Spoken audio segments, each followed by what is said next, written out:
ఐదుగురమే. Candidate confirm చేశాడు, మళ్ళీ చేస్తాం.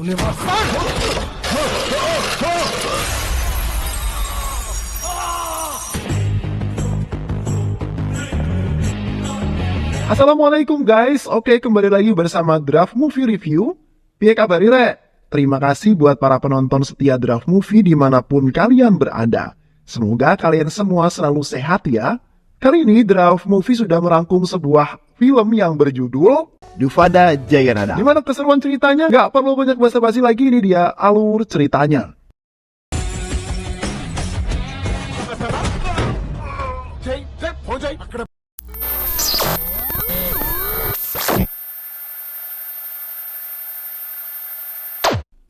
Di awal film, kita akan diperlihatkan dengan seorang bocil yang bernama Dufada Jaganada.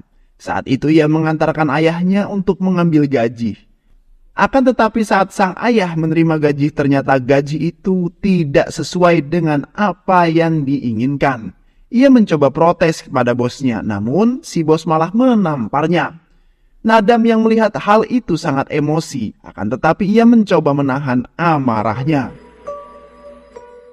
Keesokan harinya saat Nadam mengantarkan kakaknya ke kampus, ia melihat kakaknya yang diganggu oleh pria yang tak dikenal. Nadam yang tak bisa menahan amarahnya, ia pun langsung menghajar pria tersebut tanpa rasa takut. Ayah Nadam sangat marah kepada putranya yang tidak bisa mengendalikan emosi dan memiliki sifat pendendam. Akan tetapi hal itu Nadam lakukan karena ia tak terima jika keluarganya direndahkan. Saat itu juga ayahnya membawa Nadam ke kuil untuk diruqyah. Sesampainya di sana Nadam langsung didoakan dan dinasihati oleh pendeta. Setelah upacara doa selesai, pendeta memberikan Nadam sebuah jimat, yaitu berupa sebuah kalung bernama Rudra Suara. Saat kalung itu digunakan oleh Nadam, niscaya maka Nadam dapat mengendalikan emosi dengan baik. Keesokan harinya, Nadam mengantar ayahnya ke pasar untuk keperluan catering. Karena keluarga Nadam merupakan pengusaha catering kecil-kecilan. Saat sedang belanja, mereka terkejut ketika seorang polisi ditembak oleh penjahat hingga membuat polisi itu terluka di pergelangan tangannya. Nadam yang melihat hal tersebut mencoba bersembunyi di antara para pedagang. Akan tetapi saat itu Nadam merasakan jika kalungnya tersangkut dan saat ia berdiri kalungnya yang ia kenakan telah putus. Saat itu juga tiba-tiba Nadam tidak bisa mengendalikan emosinya. Nadam tak terima jika ada penindasan yang dilakukan. Ia pun langsung berlari untuk menyerang penjahat yang telah membantai polisi.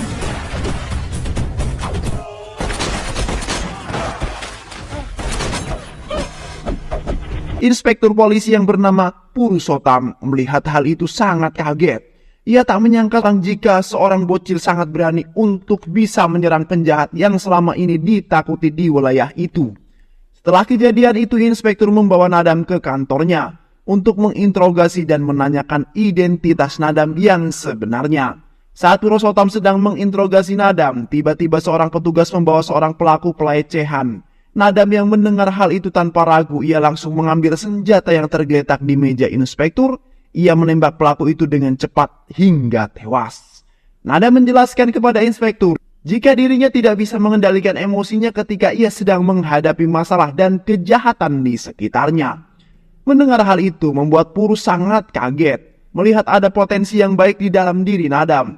Inspektur Puru mengatakan bahwa pihak kepolisian ingin mengajaknya bekerja sama untuk memberantas kejahatan dan memusnahkan ketidakadilan. Tanpa pikir panjang, Nadam menyetujuinya dan kini Nadam resmi menjadi polisi bayangan dan ia diberi julukan DJ. Beberapa tahun telah berlalu, kini DJ tumbuh menjadi seorang pemuda yang tampan dan gagah. Selama menjadi polisi bayangan, DJ ia selalu mampu menyelesaikan misinya dengan baik dan benar-benar bisa diandalkan oleh kepolisian. DJ selalu berhasil menyelesaikan misi dan menghabisi semua penjahat sesuai dengan target yang telah ditentukan. Purus selalu menghubungi Nadam ketika kepolisian membutuhkan bantuannya. Dan lagi-lagi Nadam selalu berhasil menyelesaikan misinya. Hingga masyarakat pun menjadi bertanya-tanya siapa yang sanggup menghabisi semua musuh polisi yang selama ini adalah musuh-musuh besar pihak kepolisian. Dalam misinya kali ini, DJ mendapatkan tugas untuk bisa menghancurkan seorang bandar obat bius bernama Tilo Marcan. Ia merupakan bandar obat bius ilegal yang pemasarannya sudah sampai ke luar negeri. Tilo selalu menyelundupkan obat bius itu menggunakan kontainer.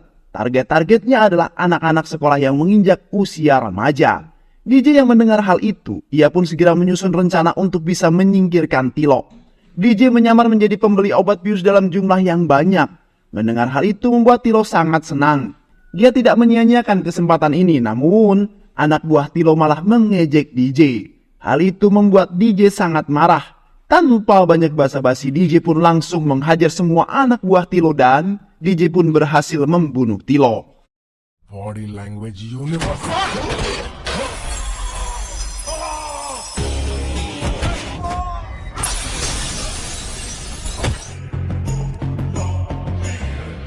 Sementara itu, di tempat lain, kelompok mafia bergerak di perusahaan konstruksi melakukan perbuatan yang kejam di luar usaha mereka kepada orang yang berani menentang dan mengancam pekerjaan mereka.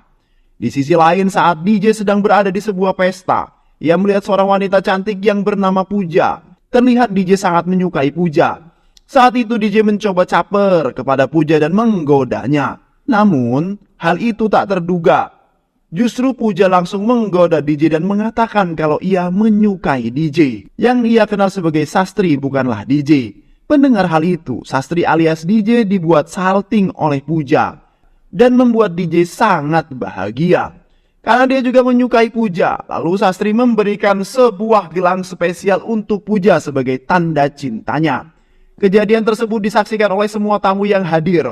Malam itu Sastri sangat bahagia karena cinta tidak bertepuk sebelah tangan. Keesokan harinya setelah pesta selesai, DJ memutuskan untuk menemui Puja. Saat Puja sedang bersama teman-temannya, Sastri alias DJ langsung menghampiri Puja dan mengatakan bahwa dirinya siap menjadi suaminya. Puja yang mendengar hal itu seketika tertawa, juga temannya menertawakan Sastri. Mereka berkata bahwa jika semalam Puja hanya berbohong dan sengaja mempermainkannya. Bahkan ia juga mengatakan bahwa Sastri bukanlah selera Puja, karena Sastri hanyalah tukang catering miskin. Bahkan status sosial keluarga pun sangat berbeda. Puja menegaskan, jika saat ini dirinya sudah memiliki seorang gebetan, dan gebetannya saat ini merupakan seorang miliarder kaya raya, bukan tukang catering seperti Sastri. Mendengar hal itu seketika membuat DJ terdiam dan berkata, kalau suatu hari nanti Puja akan datang kembali dan memohon padanya. Saat itu DJ memutuskan untuk pulang ke rumah. Akan tetapi sampai di rumah di sana, DJ merasa terkejut ketika ia melihat kakeknya telah meninggal dunia. Beberapa keluarganya menyebutkan kalau kakeknya telah bunuh diri. Hal itu sangat membuat hatinya hancur. Malam harinya, DJ menemukan surat yang ditinggalkan kakeknya dan di surat itu dituliskan kalau ia telah memesan sebuah apartemen yang menghabiskan semua uangnya. Namun saat cicilan terakhir ia malah tidak mendapatkan sama sekali apartemen yang ia inginkan. Bahkan setelah ia mengetahui kalau perusahaan itu adalah palsu, membuat kakek DJ sangat depresi dan akhirnya memilih untuk mengakhiri hidupnya. Keesokan harinya DJ menemui Inspektur Purus dan menceritakan semua kepada Inspektur. Mendengar hal itu membuat Inspektur merasa kasihan kepada DJ. Lalu Inspektur menjelaskan kalau Stephen Prakas adalah seorang di balik semua ini. Ia merupakan ketua mafia terbesar yang melakukan kriket dan bisnis hawala yang tiba-tiba menjadi ketua Agro Diamond 2 tahun yang lalu. Hingga menipu banyak warga dan menjanjikan mereka tentang perumahan yang murah. Dan mereka menargetkan para warga miskin untuk jadi korbannya. Hingga mereka kehilangan semuanya. Tak hanya itu, Inspektur Purus juga mengatakan bahwa kalau Samir Chandra yang merupakan seorang CEO dari Agro Diamond telah berhasil ditangkap oleh CBI. Dan besok ia akan diminta untuk memberikan kesaksian di pengadilan. Dan penangkapan Samir ini membuat Stephen ketar-ketir karena ia pasti akan memberikan kesaksian di hadapan masyarakat secara langsung. Hal itu tentu akan membuat perusahaan Stephen bangkrut, sehingga Stephen pun pasti akan membunuh Samir. Lalu Inspektur memerintahkan agar DJ bisa menggagalkan pembunuhan Samir, karena itu adalah satu-satunya cara untuk membongkar sindikat yang telah banyak memakan korban jiwa. DJ yang mendapatkan tugas untuk bisa menggagalkan rencana pembunuhan Samir Chandra di area pengadilan. Ia pun segera menyusun sebuah rencana. Saat di jalan tol, DJ sengaja menabrakkan mobil anak buah Stephen yang sedang menuju ke pengadilan. Dengan mudah DJ pun berhasil melumpuhkan satu mobil. Setelah itu DJ berusaha melumpuhkan dua mobil lain di belakang. Lagi-lagi berkat keberanian juga ketangguhan, DJ berhasil mengalahkan semua anak buah Stephen. Dan saat itu juga DJ berhasil membuat Stephen Prakas terdesak. Lalu dia menekan Stephen untuk bisa membatalkan serangan untuk Samir Chandra di pengadilan. Atau ia akan menghabisi Stephen. Mendengar ancaman yang disertai todongan senjata dari DJ, seketika nyali Stephen Prakas ciut setelah melihat keberingasan DJ. Stephen yang ketakutan dan langsung menelpon semua sniper yang telah ia siapkan dan memerintahkan mereka semua agar membatalkan misinya untuk menghabisi Samir. Dan karena kejadian itu, membuat perusahaan Aglo Diamond mau tidak mau harus membayar kerugian sebesar 900 crore. Di sisi lain, Puja pergi ke Abu Dhabi untuk menemui gebetannya. Sesampainya di sana, Puja bertemu dengan seorang miliarder kaya raya bernama Avinas. Ia merupakan seorang pengusaha kaya di Abu Dhabi. Saat Puja pertama kali melihat Avinas, ia sangat terkesan dengan apa yang ditunjukkan oleh Avinas. Namun setelah beberapa saat bersama Puja, ia merasa kesal dengan tingkah yang ditunjukkan oleh Avinas, yang selalu berbicara dengan arwah ibunya. Puja merasa jika Avinas mengalami gangguan skizofrenia. Skizofrenia adalah gangguan mental di mana penderitanya mengalami kesulitan dalam membedakan khayalan dan realita. Puja yang mulai bosan dengan Avinas saat Puja melihat sebuah gelang yang telah Sastri berikan untuknya. Seketika ia tiba-tiba merasa rindu dengan Sastri. Puja merasa bersalah dan telah bersikap berlebihan kepada Sastri. Sehingga ia memutuskan untuk pulang ke Cinai menemui Sastri dan meminta maaf atas perlakuannya padanya saat itu. Sesampainya di kediaman Puja, Puja langsung menceritakan tentang semua perasaannya pada ayahnya. Kalau ia mencintai Sastri, seorang tukang masak dari Annapurna Catering. Mendengar hal itu ayahnya sangat tidak setuju karena mereka bukanlah berasal dari kasta yang sama seperti mereka. Akan tetapi Puja tetap mengeyel. Ia berkata kepada ayahnya jika ia benar-benar mencintai Sastri dan hanya ingin menikah dengan Sastri. Mendengar hal itu justru membuat ayahnya marah. Bisa-bisanya Puja suka kepada tukang catering. Ia tak terima jika Puja menikahi tukang masak catering. Ia pun berusaha untuk menghabisi Sastri. Lalu ia menelpon Royala Nayudu dan memerintahkan anak buahnya untuk mencari pemuda itu. Ia juga memerintahkan Nayudu untuk menghabisi Sastri. Setelah mendapatkan info tentang keberadaan Sastri, para anak buah Nayudu datang ke kuil tempat Sastri berada. Sastri yang menyadari akan hal itu, ia pun mencoba mengalihkan perhatian mereka semua dan pergi menjauhi kastil. Mereka yang melihat Sastri melarikan diri, mereka pun mencoba mengejar Sastri. Sampai di stasiun kereta api tua, sesampainya di sana mereka pun langsung menghajar Sastri dan mencoba membunuh Sastri. Namun Sastri bukanlah tandingan mereka. Justru Sastri lah yang malah berhasil membantai habis anak buah Nayudu.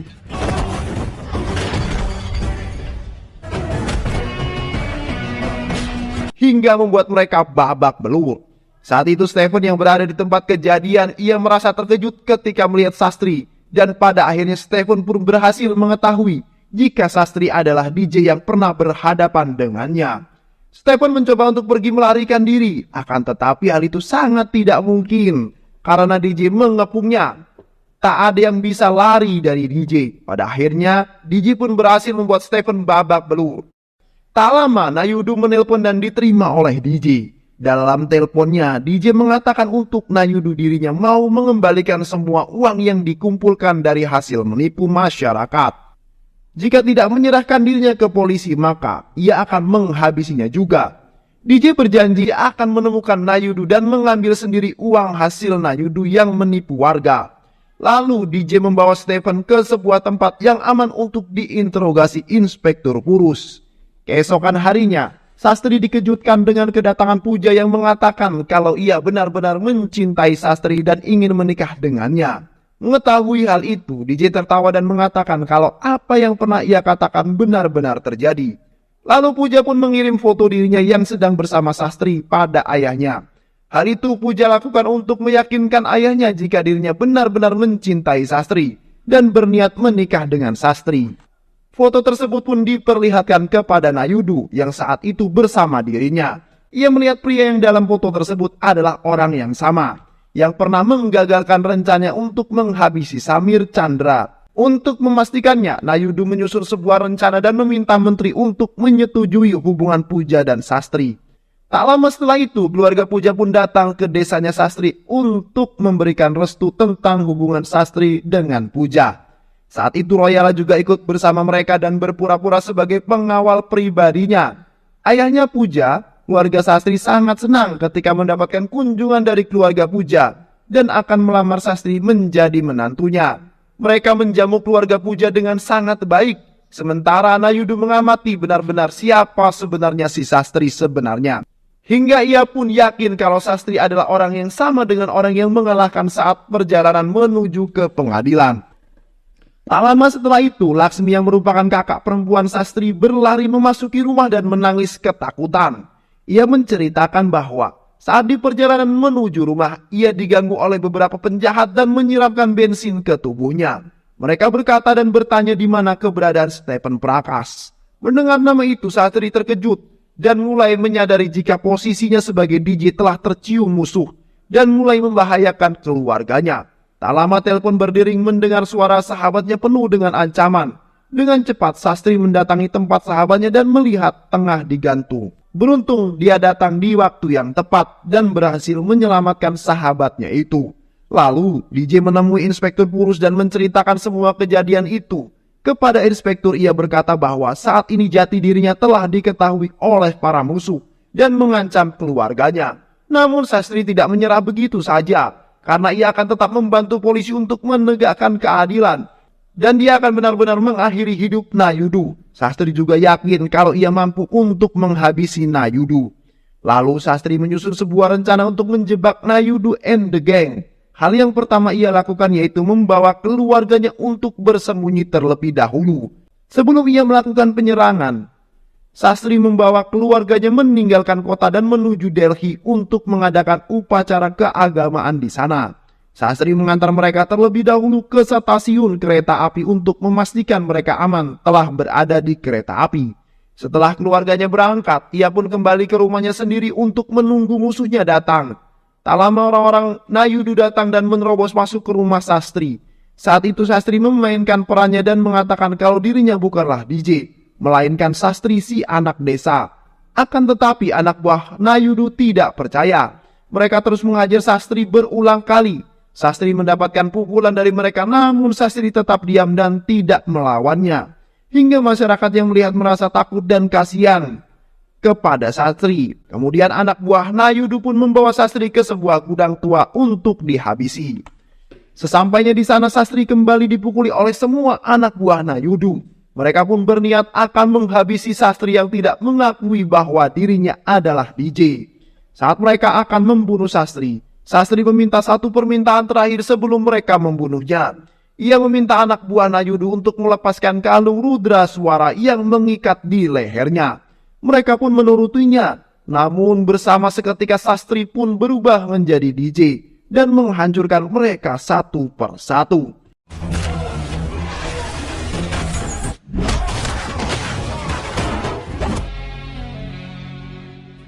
Setelah selesai dengan anak buah Nayudu, Sastri pun pulang dan menemui Puja yang menceritakan tentang jati dirinya yang sebenarnya pada Puja dan menceritakan kalau Nayudu adalah dalang di balik Agro Diamond yang telah banyak merugikan warga. Sementara itu, Inspektur Purusotam malah diculik oleh Nayudu. DJ yang mendengar hal itu ia pun segera bergegas untuk menyelamatkan Inspektur dan di saat yang bersamaan ia pun berhasil mendapatkan uang yang disembunyikan oleh Nayudu dan membawa ke tempat di mana Inspektur Purusotam ditahan oleh Nayudu. Sesampainya di sana, Sastri langsung menunjukkan jati dirinya sebagai DJ. Tanpa basa-basi, ia pun menghajar semua anak buah Nayudu dan berhasil menghabisi Nayudu hingga tewas. Pada akhirnya, DJ pun berhasil menyelamatkan Inspektur Purusotam dan menyelamatkan uang yang selama ini telah Nayudu curi dari warga. Film diakhiri dengan memperlihatkan Stephen Prakas dikeluarkan dari tempat penyekapan dan mengatakan kepada media nama-nama korban mereka. Dan ia berjanji akan menyerahkan kembali semua hak para warga yang selama ini ia telah ambil. Dan film pun selesai. Terima kasih udah nonton video ini sampai akhir. Semoga kalian semua terhibur. Jangan lupa subscribe, like, comment, and share ya. Pisang habis dimakan kunti. Kunti dilepas banyak maunya. Salam undur diri dari Draft Movie. Dan terima kasih buat penonton semuanya. Draft Movie pamit. Sehat selalu. Wassalamualaikum warahmatullahi wabarakatuh.